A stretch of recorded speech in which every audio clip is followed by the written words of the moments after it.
और सबसे पहले बात तमिलनाडु बीजेपी के अध्यक्ष के अन्नामलाई ने अपने घर के बाहर खुद कोड़े मारे हैं। इसका वीडियो सोशल मीडिया पर काफी ज्यादा वायरल हो रहा है। दरअसल तमिलनाडु में अन्ना विश्वविद्यालय की एक छात्रा के कथित यौन उत्पीड़न के मामले में विपक्ष दलों का विरोध प्रदर्शन जारी है। बीजेपी प्रदेश अध्यक्ष ने कहा था कि वो द्रमुक सरकार को हटाने तक चप्पल नहीं पहनेंगे और नंगे पैर चलेंगे। और अब देखिए इस तरह का वीडियो सामने आ रहा है। बताया जा रहा है कि बीजेपी के अध्यक्ष हैं के अन्नामलाई और अपने ही घर के बाहर उन्होंने खुद को कोड़े मारे हैं। लोग उनको रोकने की कोशिश कर रहे हैं। ये पूरा मामला एक लड़की से जुड़ा हुआ है। सोशल मीडिया पर अब कोड़े मारने का ये वीडियो काफी ज्यादा वायरल हो रहा है। दरअसल तमिलनाडु में अन्ना विश्वविद्यालय के एक छात्रा के कथित यौन उत्पीड़न के मामले में विपक्षी दलों का विरोध प्रदर्शन जारी है। बीजेपी प्रदेश अध्यक्ष ने कहा है कि वो द्रमुक सरकार को हटाने तक चप्पल नहीं पहनेंगे और नंगे पैर चलेंगे। और इसी दौरान उन्होंने अपने शरीर पर कोड़े भी बरसाए।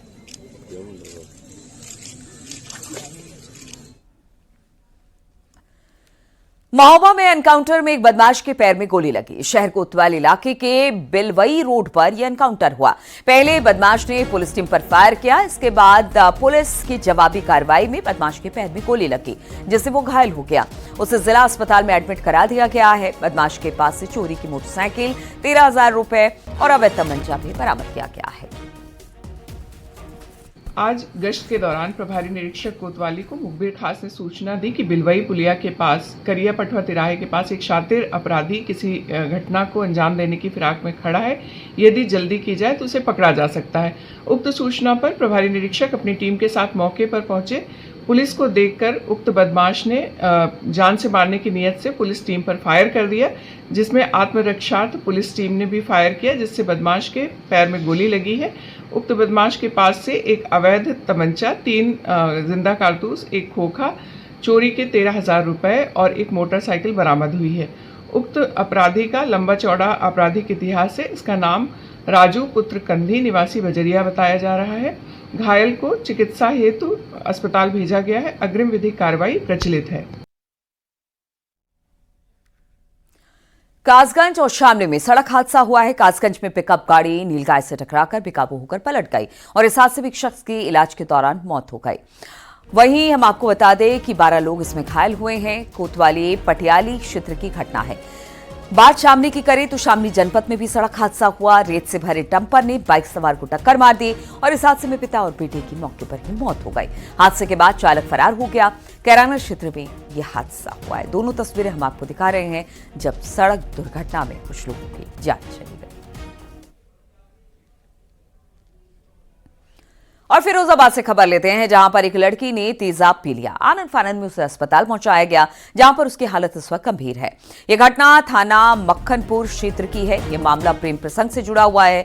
पीड़ित परिवार के मुताबिक शादी के लिए लड़के वालों ने 5 लाख की डिमांड की थी। इतना पैसा ना देने पर लड़के ने भी शादी से इनकार कर दिया और इसी से आहत लड़की ने तेजाब पी लिया। आपको बता दें कि दोनों के बीच प्रेम प्रसंग था। लड़की के घर वाले रिश्ता लेकर लड़के के परिवार के घर पहुंचे थे। पुलिस मामले की जांच कर रही है।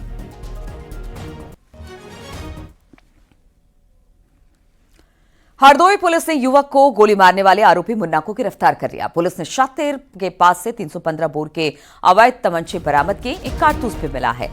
टंडियाबा पुलिस ने आरोपी को घर तक पहुंचा है।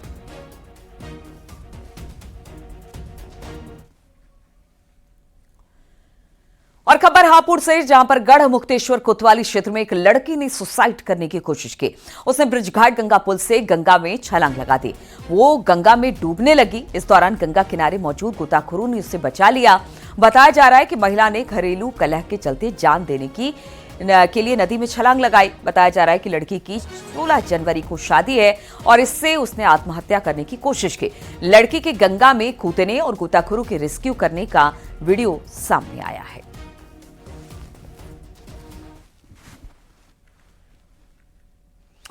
बलिया से एक खबर है, जहां पर ज्वेलरी की दुकान में हुई चोरी की घटना सीसीटीवी में कैद हो गई। सीसीटीवी फुटेज में शातिर ज्वेलरी को पॉकेट में रखता हुआ दिखाई दे रहा है। इस घटना के बाद पीड़ित दुकानदार ने थाने में तहरीर दी। सुखपुरा थाने के सुखपुरा चट्टी के पास की यह घटना बताई जा रही है।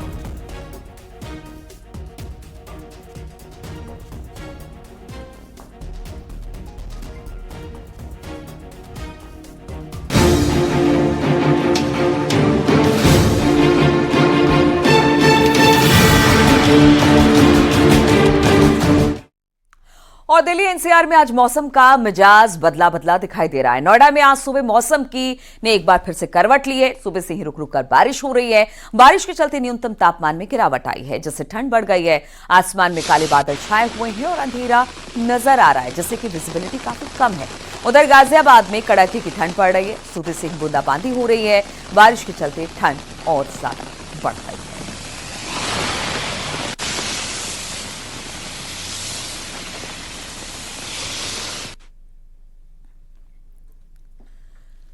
और उत्तर प्रदेश में अगले 2 दिनों तक मौसम का बदला मिजाज देखने को मिलेगा। प्रदेश के कई इलाकों में कल तक गरज चमक के साथ बूंदाबांदी के आसार हैं। मौसम विभाग ने ओले गिरने की भी संभावना जताई है।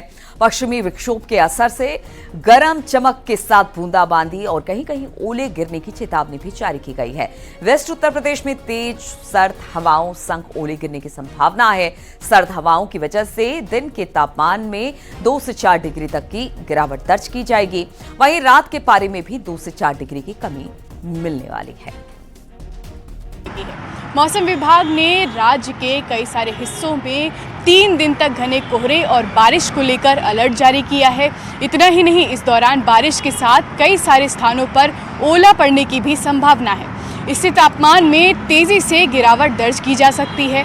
इस बार दिसंबर के महीने में उस तरह की ठंड नहीं पड़ी है जैसा पिछले कुछ सालों में पड़ती आई है, लेकिन नए साल की शुरुआत में तापमान में गिरावट आने के साथ ही ठंड बढ़ने की पूरी संभावना है। और दिसंबर खत्म होने को है, वहीं जबरदस्त बर्फबारी से पहाड़ गुलजार भी हैं। नए साल से पहले बड़ी तादाद में सैलानी पहाड़ों की तरफ रुख कर रहे हैं, लेकिन बर्फबारी के साथ साथ मुश्किल भी बढ़ती दिखाई दे रही है। कई रास्ते बंद पड़े हैं, तो वहीं प्रशासन की भी चुनौती अब बढ़ गई है।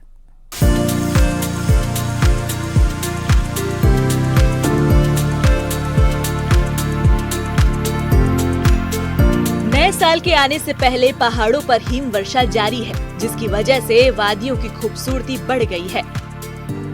रास्तों पर बर्फ की परत है, तो वहीं पेड़ पौधे भी बर्फ की आगोश में हैं। जहां तक नजर जाएगी, केवल बर्फ का ही श्रृंगार देखने को मिलेगा।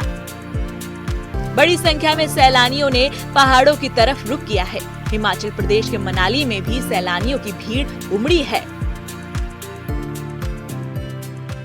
बर्फ की सफेद चादर ओढ़ी है। जिस भी तरफ नजर दौड़ाए, चारों तरफ जो है बर्फ ही बर्फ यहाँ पर जो है बिछी हुई है। चाहे पेड़ हो, मैदान हो, हर तरफ जो है बर्फ की सफेद चादर यहाँ पर जो है बिछी हुई है। और ऐसे में जो सैलानी इन दिनों कुल्लू मनाली घूमने का प्लान बना रहे थे, तो उनके लिए यह स्थान इसमें किसी जन्नत से कम नहीं है, क्योंकि बर्फबारी लगातार हो रही है। और ऐसे में अब जो है नए साल का भी आगमन होने जा रहा है, तो ऐसे में काफी सारे सैलानी जो इसमें नए साल के जश्न मनाने के लिए जो है कुल्लू मनाली का प्लान बना रहे हैं, तो उनके लिए यह समय जो है किसी सपने से कम नहीं है। सैलानी भी वादियों की खूबसूरती में पूरी तरह डूबे हुए हैं। बर्फबारी का लुत्फ उठाना उनके लिए किसी मुराद से कम नहीं है। बहुत प्यारा था, बहुत प्यारा। और हम जैसे ही पहुंचे, हमारी भी किस्मत अच्छी थी, स्नोफॉल हम पहुंचे और स्टार्ट हो गई। और कल से बहुत अच्छी स्नोफॉल हो रही है और बहुत अच्छा लग रहा है। मनाली में आके सब जन्नत जैसा लग रहा है। दृश्य तो जैसे लगा जैसे स्वर्ग से उतर के साक्षात भगवान ने इस जगह को बना रखा हम लोगों के लिए ही। और यहाँ की जलवायु ठंड काफ़ी अच्छी है, कोई दिक्कत नहीं है। बहुत अच्छा लग रहा है। सेकंड टाइम स्नोफॉल देखा है अपनी लाइफ में, बहुत अच्छा स्नोफॉल है आज। वहीं शिमला में भी बर्फबारी देखने की चाहत में कई सैलानी पहुंचे हैं। शिमला, कुल्लू और लाहौल स्पीति जैसी जिलों में ठंड बढ़ने से पर्यटकों की आमद तेजी से हो गई है। प्रशासन ने बर्फ में सावधानी बरतने की सलाह दी है। वहीं बर्फबारी से 170 से ज्यादा सड़कें बाधित हैं। बर्फबारी के चलते अटल टनल सैलानियों के लिए बंद कर दिया गया है। लाहौल स्पीति में तापमान -17 से जा चुका है। पहाड़ों पर शीतलहर की वजह से मैदानों में भी ठंड बढ़ने के आसार हैं। जम्मू कश्मीर के डोडा में बर्फबारी सुकून दे रही है। वादियां पूरी तरह से बर्फ से सफेद हो चुकी है। हिमपात के बाद कई जगह रास्ते भी बंद हैं, जहां से बर्फ हटाने का काम चल रहा है। कश्मीर के सोपोर इलाके में झील का पानी जम गया है। इस दौरान कुछ बच्चे झील को क्रिकेट का मैदान बनाकर खेल रहे हैं। उत्तराखंड के ऊंचाई वाले जगहों पर अच्छी बर्फबारी दिख रही है। बर्फ से ऊंची ऊंची चोटियां ढकी हुई हैं। चक्राता के लोखंडी, कनासर, देवबंद पर बर्फ जमी हुई है। बर्फबारी के चलते नेशनल हाईवे भी बाधित हो गई है। लोखंडी के आसपास बर्फ की मोटी परत जमा होने से गाड़ियां फंस रही हैं। नेशनल हाईवे को खोलने के लिए लगातार जेसीबी मशीनें से बर्फ हटाने का काम चल रहा है।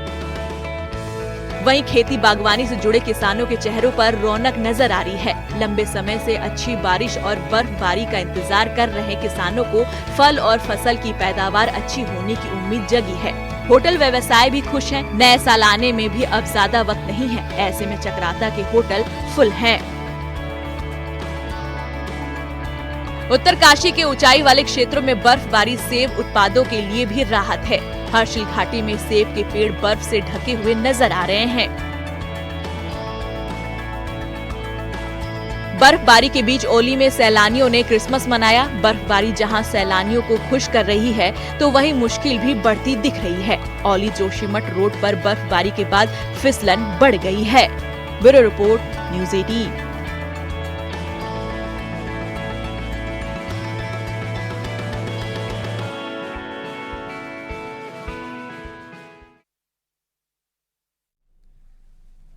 और इस वक्त चक्राता से एक बड़ी खबर आ रही है। यहां पर पर्यटकों की एक गाड़ी दुर्घटनाग्रस्त हो गई है। हादसे में एक युवक की मौत हो गई है, जबकि 4 लोग इसमें गंभीर रूप से घायल हो गए हैं। बताया जा रहा है कि देहरादून से 5 युवाओं का एक दल लोखंडी घूमने के लिए पहुंचा था, जिससे 3 लड़के और 2 लड़कियां थी। जब इनकी गाड़ी लोखंडी पहुंची तो ड्राइवर का संतुलन खो गया और गाड़ी बर्फ की वजह से फिसल गई और खाई में गिर गई। घटना में एक लड़के की मौत हो गई है, जबकि जो चारों की हालत है इस वक्त काफी गंभीर है। चारों घायलों को स्थानीय लोगों ने कड़ी मशक्कत के बाद खाई से बाहर निकाला है और इन्हें अस्पताल में एडमिट कराया गया है।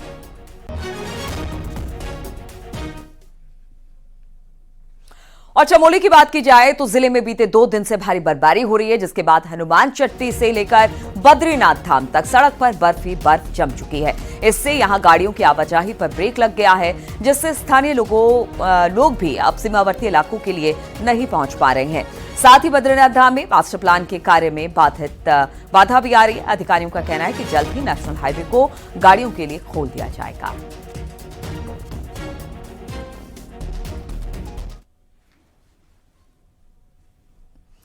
और पहाड़ की पुरानी भवन शैली पर्यावरण के करीब तो थी ही, साथ ही ये भूकंप के निपटने के लिए भी खासी कारगर थी। बावजूद इसके पहाड़ में सीमेंट के जंगलों में तब्दील हो गए। ऐसे में अब जीबी पंत हिमालयन पर्यावरण संस्थान नई तकनीक पर काम कर रहा है। तकनीक आधुनिक भवन शैली को पुरानी शैली से जोड़ेगी।